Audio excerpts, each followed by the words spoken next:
नमस्कार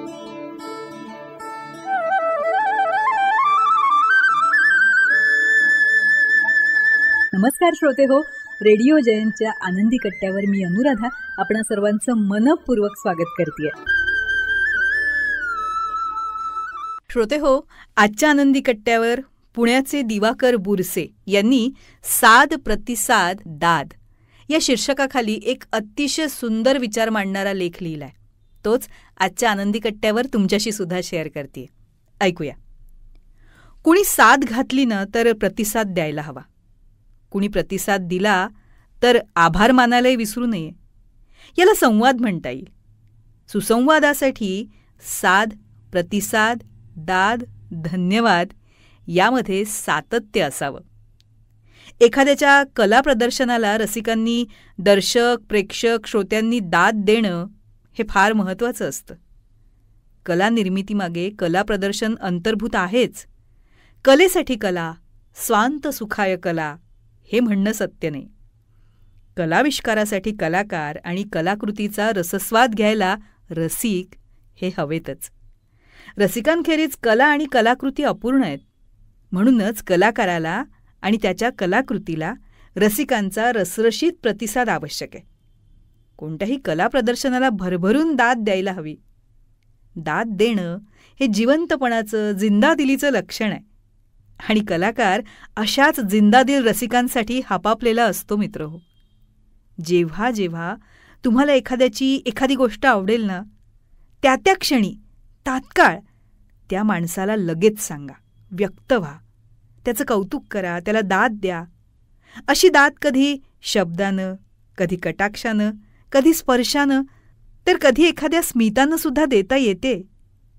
एखादी कविता, तुम्हाला आवडलेलं एखादं चित्र, एखाद्या फुलाचा वास, बायकोची नवी साडी, एखादी रंगलेली मैफल, एखाद्याचा फोटो, पहिल्या पावसाचा गंध, नव्या पुस्तकाचा वास, ओली भेळ, कांदा भजीचा किंवा बटाटे वडे तळण्याचा रसना चाळवणारा खमंग वास, जे जे आवडेल ना त्याला मोकळेपणानं दाद द्या. आपण खरं तर दररोज कितीतरी गोष्टी करत असतो नाही. कितीतरी घटना, व्यक्ती पाहत असतो, अनुभवत असतो. कधी त्या गोष्टी आपल्याला आवडतात, भावतात, आनंद देतात. पण त्याविषयी ना आपण कोणाला फारसं काही सांगतच नाही. एकदा संबंधिताला सांगून तर पहा, त्याचं कौतुक तर करून पहा. अहो, यानं त्याला आनंदच होईल आणि तुम्हाला सुद्धा. मला सवय आहे. माझी बायको खरंच सुगरण आहे. तिनं केलेली प्रत्येक पाककृती रुचकर असते. अगदी मनापासून सांगतोय हं. तिनं सिद्ध केलेल्या रोजच्या पोळी भाजीचा पहिला घास घेताना ती माझ्याकडे अपेक्षेनं पाहते. मुखी तो प्रथम सुग्रास पडता जेव्हा मी तिला म्हणतो ना, वा क्या बात है, तेव्हा ती ऐकून सुखावते, हसते आणि मग स्वतः जेवायला वाढून घेते. खूप समाधान दिसतं तिच्या चेहऱ्यावर. जर अलंकारिक पद्धतीनं सांगायचं झालं ना तर मी म्हणेन की अशा वेळी जर स्वतः साक्षात समर्थांनी विचारलं, जगी सर्व सुखी असा कोण आहे रे, तर मी नक्कीच हात आणि हातातला सुग्रास वर करून म्हणेन, मी. कधी कधी कलाकार एवढा मोठा असतो ना की त्याला आपण दाद देणं म्हणजे सूर्याला कंदील दाखवण्यासारखं असतं. म्हणून आपण काहीच प्रतिक्रिया देत नाही. पण हे योग्य नाही. कलाकार मोठा असला तरी तुम्ही दाद द्या. कलाकार तिच्या प्रतीक्षेत असतो. दाद न देणं म्हणजे त्या कलाकाराच्या कलेची प्रतारणा आहे. आपण एखादी सुंदर कविता किंवा लेख वाचतो, तो आपल्याला आवडतोही, पण आपण ते कवीला किंवा लेखकाला सांगत नाही, सांगायचं विसरून जातो किंवा टाळतो. एखादं गीत काळजाचं ठाव घेतं, पण त्याला साधी दाद न देण्यानं आपण आपल्या कृपणतेचंच प्रदर्शन करतो. अनुभवानं सांगतो, कलाकार कितीही मोठा झाला ना तरी त्याला दाद ही हवीशी वाटते. अगदी लता दिदी, आशाताई, माधुरी दीक्षित, रेखा, कुमार गंधर्व, भीमसेन जोशी, प्रभा अत्रे यासारख्या अनेक कलाकारांनी त्यांच्या या आणि अशा अर्थाच्या भावना प्रकट मंचावरून सुद्धा व्यक्त केल्या आहेत अनेक वेळा. शेरोशायरी, गझल या 2 वाक्यांचा एक शेर असतो. हा त्या काव्य प्रकाराचा आकृतिबंध आहे. 2 ओळीनंतर शेर, गझल आवडली तर दाद द्यायची असते हे सांगावं लागतं यासारखं दुर्दैव नाही. शायरी गझल ऐकताना लोक निर्विकार चेहऱ्यानं बसलेले असतात. हे पाहून मला नेहमीच आश्चर्य वाटतं. लोकांच्या रुक्षतेचं वाईट वाटतं.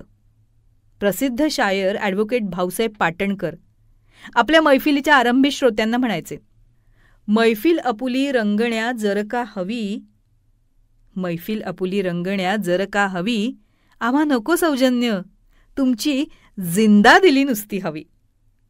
ऐसे जरी नक्कीच घेऊ तुमच्या मुखाने वाहवा, ऐसे जरी नक्कीच घेऊ तुमच्या मुखाने वाहवा, तीही अशी ज्या वाहवाला द्यावी आम्हीही वाहवा.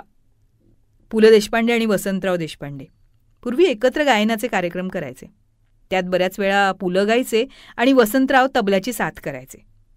ते दोघे एका ठिकाणी मैफिल करण्यासाठी, गाणं सादर करण्यासाठी गेले होते. चांगली उच्चभ्रू, धनिक, श्रीमंत श्रोते मंडळी मैफिल ऐकायला जमली होती. या मैफिलीत वसंतराव गाणार होते. मैफल सुरू झाली. 10-15 तरीही वसंतरावांच्या एकही आलापीला, तानेला, समेवर येण्याला श्रोत्यांकडून ना दाद, ना प्रतिक्रिया, ना टाळी. सगळी मंडळी मठ्ठपणे पुतळ्यासारखी बसून होती. असा प्रतिसाद शून्य श्रोतागण समोर आहे हे लक्षात येताच वसंतरावांनी पुलंकडे पाहिलं आणि हळूच म्हटलं, पिएल, आज रियाजच करून घेऊ मनसोक्त. एवढ्यात अगदी मागच्या कोपऱ्यातून वाह, बहुत खूप, बहुत अच्छे अशी सणसणीत दाद आली. पुलंनी दाद देणाऱ्याकडे चमकून पाहिलं तर काय, सकाळी त्यांना स्टेशनवरून घेऊन येणारा तो टांगेवाला होता. पुलंना एवढा आनंद झाला, वाळवंटात पाण्याचा झरा दिसावा तसा. त्यांनी त्या माणसाला सन्मानानं पुढे येऊन बसायला सांगितलं. पुढची सारी रात्र त्या एकट्या माणसासाठी मैफल रंगवली, कारण दिलखुलास दाद देणारा तो एकच रसिक राज त्या मैफिलीत उपस्थित होता. श्रोते हो, एखाद्याच्या पाठीवर हात ठेवून त्याला प्रोत्साहन द्या आणि बघा त्याचा चेहरा किती खुलतो ते. लहान मुलांना तर प्रोत्साहनाची खूप आवश्यकता असते. बालवयात यथोचित कौतुक नाही झालं, वेळीच दाद नाही मिळाली तर मुलं हिरमुसली होतात आणि एवढंच नाही तर त्यांच्या मनात न्यूनगंड निर्माण होतो. त्या कळ्या अवेळीत सुकायला लागतात. मुलांचंच काय, मोठ्यांचंही असंच असतं की प्रत्येकाला स्तुतिप्रिय असते. ती माणसाची मानसिक गरज आहे. वास्तविक आपल्या सगळ्यांनाच आपल्या कृतीवर इतरांनी दिलेली दाद हवीशी वाटतेच. त्यानं आपण उत्साहित होतो, प्रोत्साहित होतो. यातून अधिक उत्तम काम करण्याची ऊर्जा मिळते, प्रेरणा मिळते. जसं आपल्याला वाटतं तसं इतरांना, विशेषतः कलाकारांना वाटत असतं.